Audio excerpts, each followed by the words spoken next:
Okay. So once again, we did a Citizens Advisory Board meeting like this last month. It was kind of our first go at things to test out the technology and see how we can best present information to the group and kind of keep the regular flow of meetings going, even though things are a little less than normal and we're not able to meet in person. But just some quick ground rules. We'll keep everybody on mute just to kind of cut back on any feedback or echoing that may occur from that. If you have a question, there is a chat feature built into the conference call platform. If you're using your computer, you can just kind of scroll over the video or the shared portion of the screen and you'll see a little like speech bubble. That's the chat button. So if you hit that, it should pop up on the right side of your screen. And you'll be able to type in questions or comments throughout the meeting. I'll pay attention to that. And if anybody does submit something, I'll make sure that that's attended to. We'll give some time after each presentation. You're more than welcome to submit comments throughout the presentation, or if you think of something at the end, um, I'll make sure to bring those up and we'll get those questions answered. There is a raise hand feature, and since there's a manageable amount of people, if you feel like utilizing that, go ahead and hit that button and I'll try and keep tabs on the participants list. And if someone has their hand raised, I can unmute you when there's a pause in the presentation and allow you to ask your question that way. For the person that is called in, unfortunately, you're kind of just in listen only mode. So just a limitation of the technology we're using at this point. We're looking into ways to make that better for access and participation. So I do see Sharon has her hand raised. So Sharon, I'll unmute you for a second. Did you have something you'd like to share? Mistake, Justin. I'm trying to get my video on. Oh, you're fine. Yeah, absolutely. Can you help me out? I see it now. Sure, there should be something that looks like a video camera. Uh, Yeah, I yeah, found it now. there you go. Okay. Excellent. All right, so we will get started with the presentations here. We've got two for you today. Joanne's going to talk about the Mahoning River Corridor Revitalization Plan, and Grant's going to give you an overview of the 2020 Safety Plan.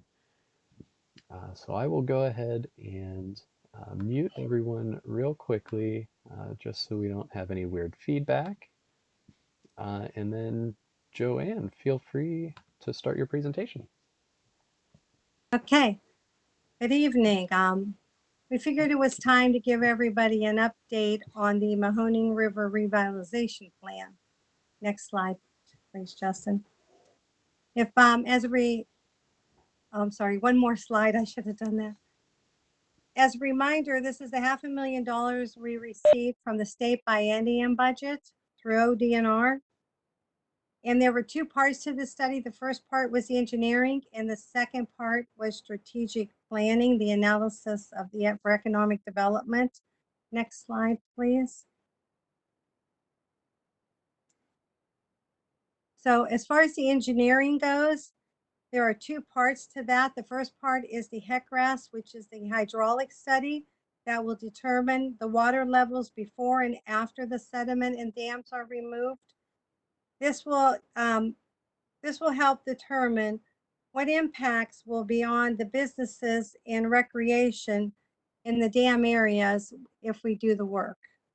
That the work meaning sediment removal and dam removal. Once this is known, it'll be used as a tool to determine how to move forward. It's up to the local entities, and we work closely with the businesses about whether or not we're able to remove the dams or what mitigation will be needed if we to move forward and remove the dams and the sediment. The second part of the engineering is some preliminary engineering to get a better estimate on dam removals in Trumbull County. This all has to be done by August so we can put in an application through WRRSP to remove. We know we'll move forward with the Warren Dam, but we have to determine what to do on the Warren Township and the one in Leavittsburg. Next slide, please, Justin. The second part of the study is strategic analysis. That's of the whole river corridor in Trumbull and Mahoney County, which will include 13 communities. We're going to look at existing property ownerships, land use. We will be mapping all of that along with brownfield surveys and utility and infrastructure surveys. And they'll all be on one large map just to know, starting out knowing what we have out there. There will also be a video created for the entire corridor that'll be used to market the area. And that is, that's what we're working towards. The next slide, please. Okay. At the end of the study, there will be recommendations for each community and presented for their comments and input. There will be a draft corridor vision plan, renderings of how their community can look around the river corridor once the river is cleaned up. Excuse me. And along with pros and cons of becoming a state park and all the rules that are involved, so they can make a determination if they want to go for the state park designation or not. And then there'll be a draft economic development plan with an implementation plan for each community. Next slide, please. The final deliverables will include final plan for each community with a polished rendering. They'll have that so they can display it in their city halls or at their public meetings. There will be a multimedia presentation to promote investments and visitors along the Mahoning River. This is all scheduled to be completed by July of 2021. Next slide, please. Do you have any questions? Yeah, so if anyone has any questions for Joanne, either feel free to use the chat feature or kind of raise your hand. Okay. Sharon, I see you rose your hand, so we'll unmute you there. Do you have any questions? I didn't raise my hand, Justin. I don't know if that's still. I don't think it ever went away. Gotcha. Gotcha. Is there a way I take rid of that? If you kind of does that take it away? Yep, that does it. Okay. That was funny. Okay. All right. Thank you, Thank Joanne. you.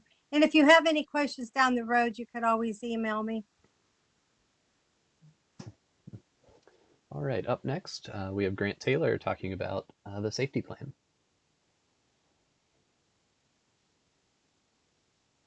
Was actually completed a couple months ago, but I haven't had a chance to really get anything out since it got completed right before everything started going on.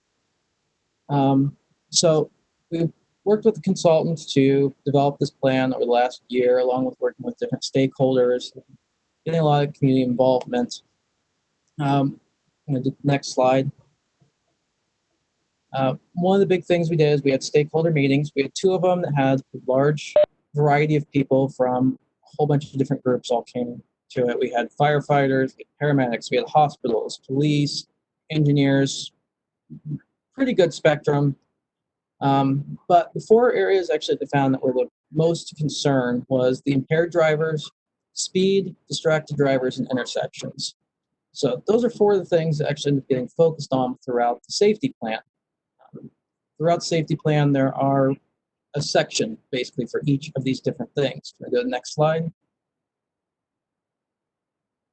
You'll see throughout it'll be stuff like this, where the impaired drivers, fatal injury crashes by type. So there's also one of these charts under the speed section. There's shows these different charts of data.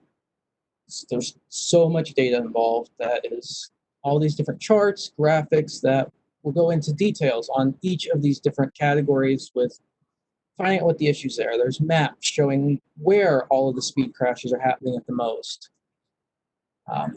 Next slide. There's also is a lot of general data as well. It goes into the safety across our region as a whole. The plan was worked on with 5 years worth of data from 14 to 18. So you see here is one of the charts from that, which shows you the number of fatal crashes, the number of injury crashes, property damage, and total crashes, as well as it highlights what year was the highest, gives you averages. This type of data with very similar setup, very thorough, it spreads throughout the entire document. Next slide. One of the interesting pieces of data that gets thrown in there is this graph. It's showing the number of traffic fatalities and serious injuries, but it also compares it with the population of our region, which is, it's great. We say we are our fatal and serious injury crashes have been going down, but at the same time brings up that our population has actually been going down faster, and maybe we should be getting a better decline. There's also another, on the next page in this plan is another page that has the vehicle miles being traveled throughout our region for every year as well. So you can see how much travel is going on compared to the number of crashes as well. Next slide. One of the really good parts about this document is towards the end is we've actually got strategies. The strategies are designed to be things that are identifying different ways that we can improve with our safety throughout the region. It's not just directed at Eastgate or the engineers, but this has, showing Eastgate, ODOT, the local engineers, but there's other stuff in there such as, the hospitals or the police, and it comes up with all these different issues that can happen and what types of solutions that we can come up with. Some of these is just such as regular maintenance or doing road diets, but there's also education and a lot of other options going on throughout the entire document. Let's go ahead to the next page. We also have within it is our safety priority locations, which is our, in Mahoning and Trumbull for each county, we have the top 15 intersections as well as the top 15 segments that we have found issues at. If we have a tie, such as on this, you can see the second highest is there's two separate ties. We still go out to 15. We don't just stop at, the count of 15. It actually still goes out to our 15th place. So there's a little bit more than 15 on there. Also includes the state rank, who has it, number of crashes. And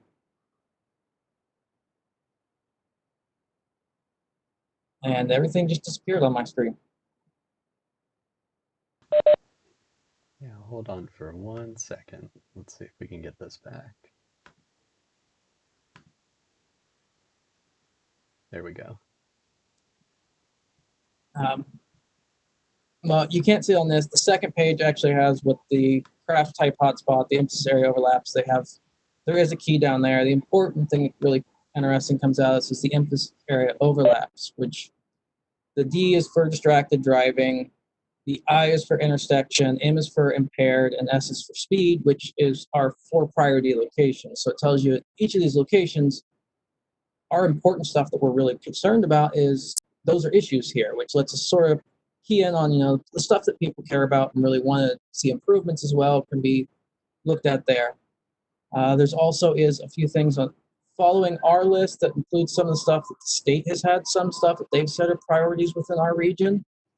The good thing about this list is it comes down to when there's applications for safety funding, ODOT likes to see if it's on a priority list. So if it's on our priority list, it can be a little bit easier to get the safety funding money for and hopefully make a lot more improvements throughout our region. The web document is on our website. If you go under the safety section, it's on there. And in our library, there's also another safety section. It's there. I'm always willing to receive emails and stuff about if you have any safety questions as well. And any questions now? Yeah, if anyone has any questions for Grant, feel free to throw those in the chat, or we can unmute you if you want to ask them directly.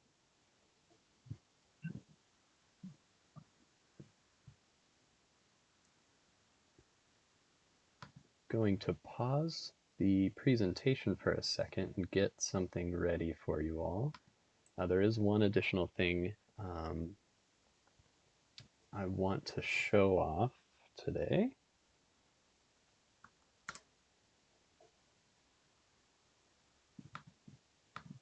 Bring you back. I'm not seeing any questions for Grant, so you're off the hook for now. If anyone has any follow-up questions, feel free to either email me or Grant directly. We'd be happy to help answer those for you. I always like discussing data. So I'm going to take everyone to our website, eastgatecog.org, for a second here. We're currently in the process of our transportation planning certification review. So every 4 years, FHWA and FTA will submit to us some requests to be able to show off and answer a bunch of questions about our transportation planning process. So that time is up. We've been contacted by both FHWA and FTA to go through this process. So we put together a section on our website so we could share all of this documentation and make it openly available, not only for the people reviewing our certification to access it, but the public as well. So on our website, under the transportation drop-down, you'll see transportation overview, and you just scroll down a little bit, and there's this big long section of text. On the left-hand side, there's an overview of what the certification review process is like. You can even click a link to view the letter that we get sent. On the right-hand side is links to the actual legislation that talks about what kind of we're bound to for our transportation planning process. So this happens in stages. So the first stage of this review is a desktop review. So essentially, they submit some questions to us where they want to see specific information. So we make documents and information available to them, and you can see all of those documents listed in this section here. So they'll go through and they'll review all of this, things as far as our bylaws and operational procedures as to how the agency actually works and functions, to our actual products that we develop. So our long-range transportation plans, the tip and the tip process and how it all comes together, and what our outreach and our board processes are for each of these things. So there's a wealth of information here, tons of reading material about everything on the transportation side that we do. So if anyone's interested in seeing kind of the curtain pulled back and really digging into what the agency is, this is a great place to start because it's almost everything for the transportation side. So just wanted to make it known that that is out there. Anyone can access it. You can click on all those links. It'll pop up either a direct link. If it's an interactive map, it'll pop that up in a different tab. If it's a PDF, it'll go directly to that. So easy to access. It's right out there in the open. And then we'll be communicating kind of the follow-up steps for this process as we move through it. But yeah, a good way to get a bunch of information about the agency and really kind of dig in as much as you're interested. So I don't see Ken on here, but I am going to pull up one more thing for you all. There was a resolution brought up today that I will send out after the meeting to the board members for review. But just to bring it up and make everyone aware, it's Resolution 22-2020, and it's to amend the fiscal year 2018 to 2021 Transportation Improvement Program to add additional TAP funding to the Cemetery Bridge Rehab Project. So this project is sponsored by the Village of Poland. Looks like just adding some additional funds to that project in the amount of $52,800. So again, I will send this email out to all of the Citizens Advisory Board members. That information will also be included with the presentations that both Joanne and Grant gave today and uploaded to our website, communicated out to the mailing list as well. So everybody has that information moving forward. That is all that I have on the agenda today. If there's anybody that has anything that they'd like to add before we adjourn, I'd be happy to to throw over the microphone to you. And I don't know, Kevin, if you had anything you wanted to address. Not right at the moment. Sure. Excellent. All right. Well, just want to, thank everyone for joining us. This will likely be the way that we conduct at least the next couple meetings. I see we have our youngest CAB participant that just joined us on the call here. So, Grant, thanks for bringing Haley in. But again, thank you everyone for joining. Enjoy the rest of your evening. Thank you. Thanks. We'll see you next month. Yep. Mm-hmm. Bye.